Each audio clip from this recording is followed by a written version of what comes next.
ക്രിസ്മസും ന്യൂ ഇയറും അടുത്തതോടെ മാംസാഹാര പ്രേമികൾക്ക് ഒരു തിരിച്ചടിയായിട്ടുണ്ട് ഈ വിലവർധന. അതിനെ എടുത്തു പറയണ്ടല്ലോ.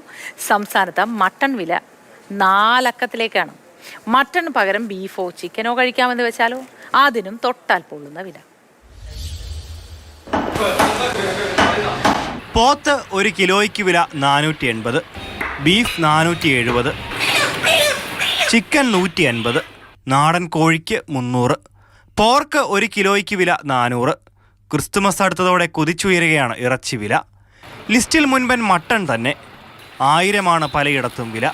ചിലയിടത്ത് 1100, 200 റേഞ്ചിലാണ് മട്ടൻ്റെ നിൽപ്പ്. കഴിഞ്ഞ മാസം 800-850 രൂപയായിരുന്നു 1 കിലോ മട്ടൻ്റെ വില. ക്രിസ്മസ് ആകുമ്പോഴത്തേക്കും അതനുസരിച്ച് ആ ഒരു ടൈമിംഗ് അനുസരിച്ച് ആൾക്കാർ മാർക്കറ്റിൽ കൊണ്ടുവരുമ്പോൾ ഓൾറെഡി തന്നെ റേറ്റ് കൂട്ടുമല്ലോ. അപ്പോൾ ഈ ചന്തകളിൽ നിന്ന് വരുമ്പോഴത്തേക്കും ചന്തകളിൽ ഓരോരുത്തർ കൊണ്ടുവന്നിട്ട് 20 കിലോയ്ക്കുള്ള ആട് 20,000 രൂപ ചോദിക്കുമ്പോൾ ഇതിനെ കട്ട് ചെയ്ത് റെഡിയാക്കി കൊടുത്ത് നമുക്ക് എന്തെങ്കിലും കിട്ടുമോ? ഒന്നും കിട്ടത്തില്ല. Mutton curry, roast, liver, fry, kurma, soup, biryani, brain, അങ്ങനെ മട്ടൺ വിഭവങ്ങൾക്കെല്ലാം വില ഉയർന്നു. മട്ടൻ്റെ വില കൂടിയുള്ള സാധാരണ ഇപ്പോഴത്തെ സാഹചര്യം കൊണ്ട് ഓരോ സമയത്ത് വില കൂടും.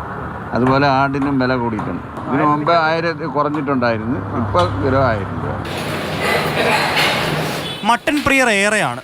കുരിച്ചുയരുന്ന വിലയിലും വ്യത്യസ്ത രുചി തേടി പോവുകയാണ് അവർ. നമുക്ക് നല്ല സാധനം വേണമെങ്കിലേ നമ്മൾ പൈസ നോക്കില്ല, ഒരിക്കലും ഇല്ല. ഞാനിവിടെ നിന്ന് ആദ്യം കഴിക്കുമ്പോഴേ 75 രൂപയായിരുന്നു, ഇപ്പം 150, 200 ഇങ്ങനെ പോകുന്നു. മാംസ വിഭവങ്ങളിൽ ഏറ്റവും ഉയർന്ന വിലയിലാണ് മട്ടൻ്റെ നിൽപ്പ്. ക്രിസ്മസ് കാലത്തേക്ക് അതിനി കൂടുകയും ചെയ്യും. എന്തായാലും എത്ര വില കൂടിയാലും ഫാൻസിന് ഒരു കുറവുമില്ല. ക്യാമറമാൻ ബിജു VS-നൊപ്പം ഗോകുൽനാഥ്, മാതൃഭൂമി ന്യൂസ്, തിരുവനന്തപുരം.